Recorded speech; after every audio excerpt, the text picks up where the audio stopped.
welcome to the allotment on a very warm Saturday lunchtime. It's 1:50 here. It's 28 degrees in the shade.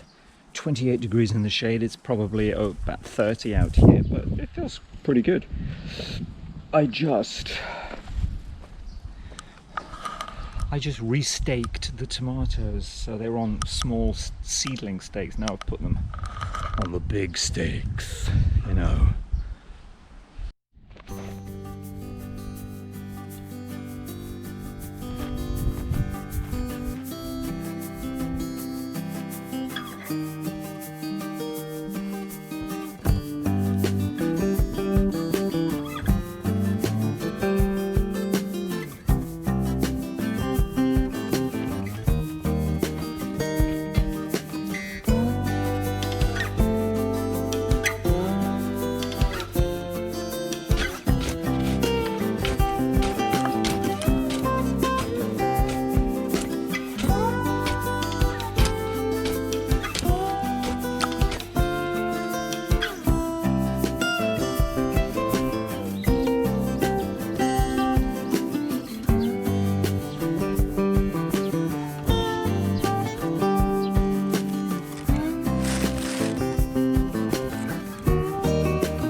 Leaf mold.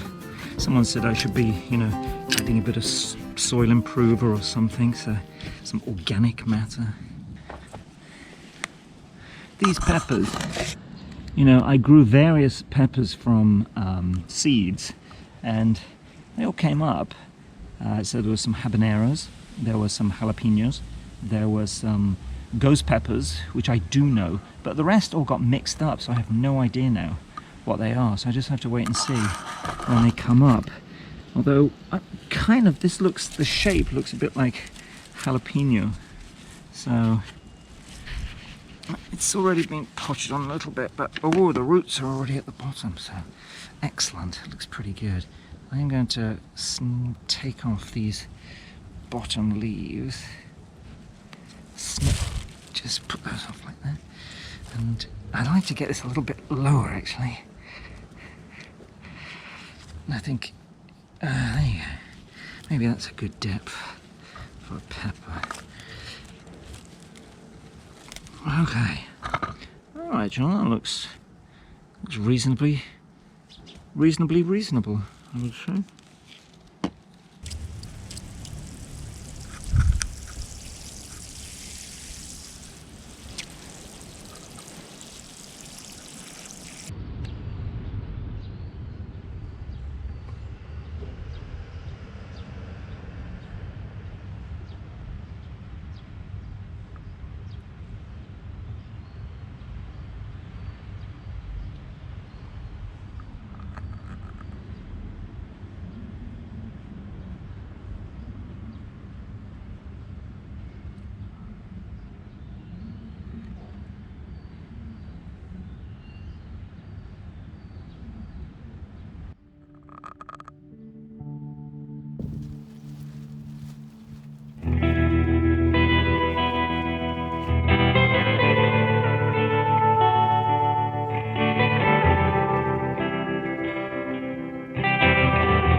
That Mizana, do you remember last week? Do you remember last week?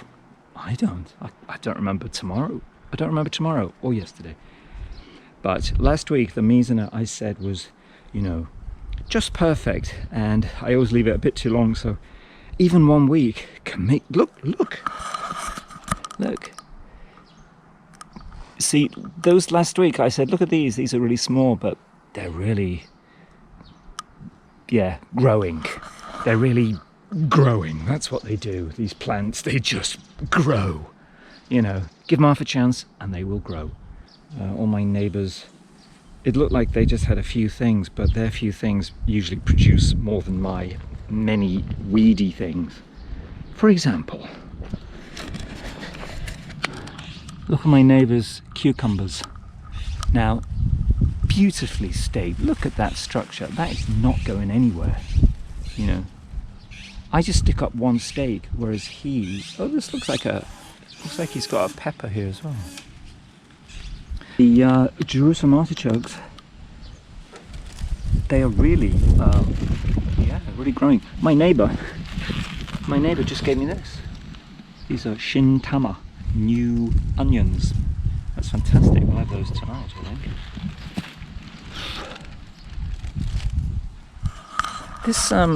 This Jerusalem artichoke, these sunchokes, seem to attract these really big ants. Can you see them? I'll put my glasses on this one. There's a couple up here.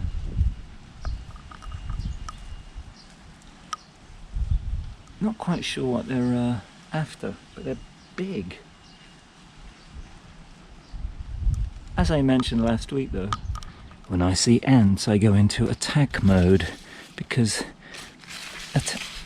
ants don't directly eat, you know, they don't directly eat your produce, but they're not good for it, are they? Well, that's it. I've done quite a lot actually, although it doesn't look like a lot. It was just very time consuming, tying up tomatoes and preparing that little strip for the peppers. But you know, I feel I've made progress. I also, as I said, I tied up those sunchokes, and I've had a little walk around and see whatever else is doing. It's that really nice time of year where everything is very productive, and it's full of promise. The promise of, you know, the potatoes to come. There's no red tomatoes yet, but there's flowers everywhere, and there's little green tomatoes waiting. You saw this corn?